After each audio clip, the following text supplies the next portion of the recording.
आज भारत के वैज्ञानिकों ने पोखरण में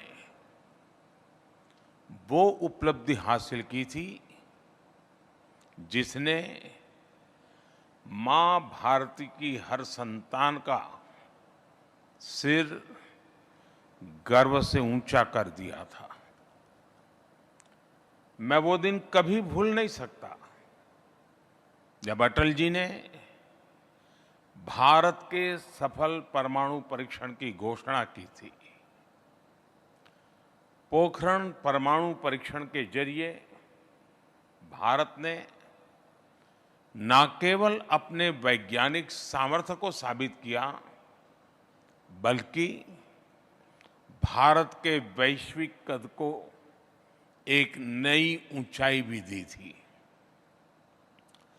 अटल जी के शब्दों में ही कहूं तो अपनी ध्येय यात्रा में हम कभी रुके नहीं हैं, किसी चुनौती के समक्ष कभी झुके नहीं हैं।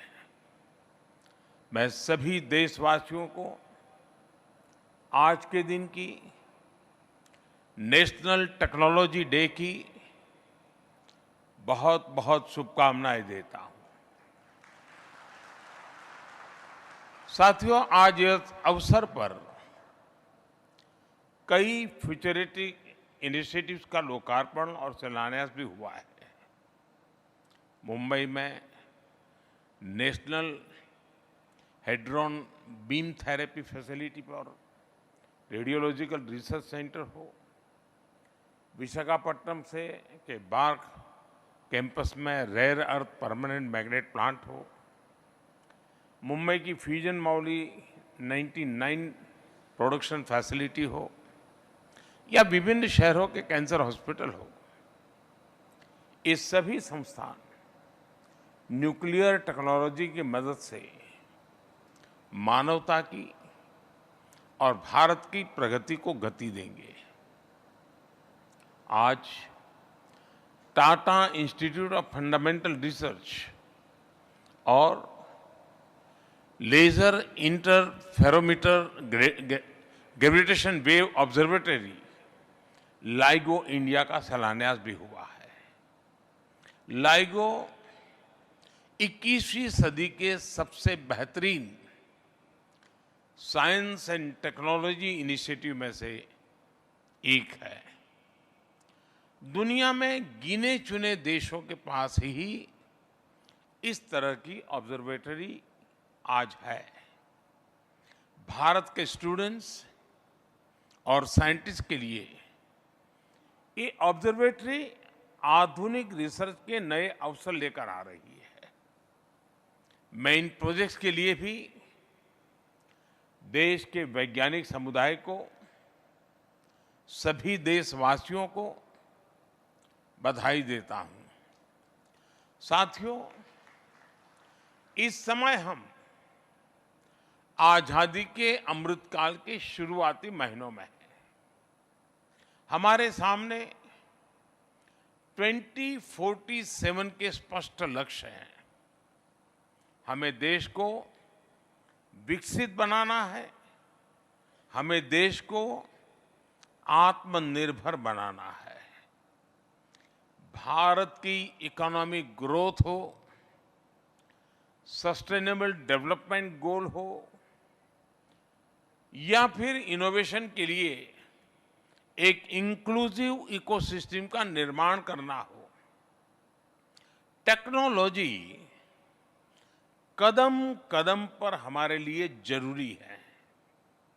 और इसलिए आज भारत एक नई सोच के साथ 360 डिग्री होलिस्टिक अप्रोच के साथ इस क्षेत्र में आगे बढ़ रहा है। भारत टेक्नोलॉजी को अपना दबदबा कायम करने का माध्यम नहीं, बल्कि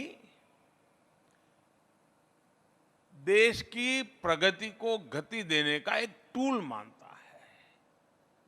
और मुझे ये देखकर बहुत अच्छा लगा कि इस बार की theme school to startups igniting young minds to innovate, ये रखा गया है। आजादी के इस अमृत काल में भारत का भविष्य हमारी आज की युवा पीढ़ी, हमारे आज के स्टूडेंट्स ही तय करेंगे। आज की इस युवा पीढ़ी के पास नए सपने हैं, नए संकल्प है, उनकी ऊर्जा, उनका जोश, उनका उत्साह, ये भारत की बहुत बड़ी ताकत है। साथियों, हमारे देश के महान वैज्ञानिक और पूर्व राष्ट्रपति डॉक्टर कलाम कहा करते थे, knowledge with action converts adversity into prosperity. आज जब भारत एक नॉलेज सोसाइटी के तौर पर सशक्त हो रहा है, तो उतनी ही तेजी से एक्शन भी ले रहा है। भारत के यंग माइंड्स को इनोवेशन की तरफ प्रेरित करने के लिए बीते 9 वर्षों में देश में एक मजबूत बुनियाद बन चुकी है। कुछ साल पहले शुरू की गई अटल टिंकरिंग लैब्स ATL आज देश की इनोवेशन नर्सरी बन रही है। आज देश के 35 राज्यों में 700 जिलों में 10,000 से ज्यादा अटल टिंकरिंग लैब्स बनाई जा चुकी है। और ऐसा नहीं है कि साइंस, टेक्नोलॉजी, इनोवेशन और इंक्यूबेशन का ये मिशन केवल बड़े शहरों तक सीमित है। करीब 60% अटल टिंकरिंग लैब्स सरकारी और ग्रामीण स्कूलों में खुली है। आप कल्पना कर सकते हैं कितनी बड़ी संख्या में बच्चों के लिए पढ़ाई के मायने बदल रहे हैं, वो इनोवेशन की तरह प्रेरित हो रहे हैं। आपको ये जानकर खुशी होगी कि आज अटल टिंकरिंग लैब में 75 लाख से ज्यादा स्टूडेंट्स 12 लाख से ज्यादा इनोवेशन प्रोजेक्ट्स पर जी जान से जुटे हुए हैं, काम कर रहे हैं। यानी आने वाले समय में लाखों जूनियर साइंटिस्ट स्कूलों से निकलकर देश के कोने कोने में पहुंचने वाले हैं।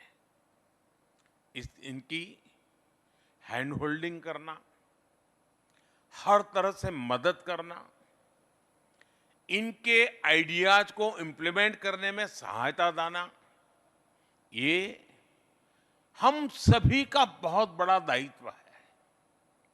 आज सैकड़ों की संख्या में स्टार्टअप्स ऐसे हैं जिनका इंक्यूबेशन अटल इनोवेशन सेंटर्स में हुआ है। अटल टिंकरिंग लैब की ही तरह अटल इनोवेशन सेंटर्स AICs भी न्यू इंडिया के लेबोरेटरी बनकर उभर रहे हैं। आप देखिएगा, भारत के ये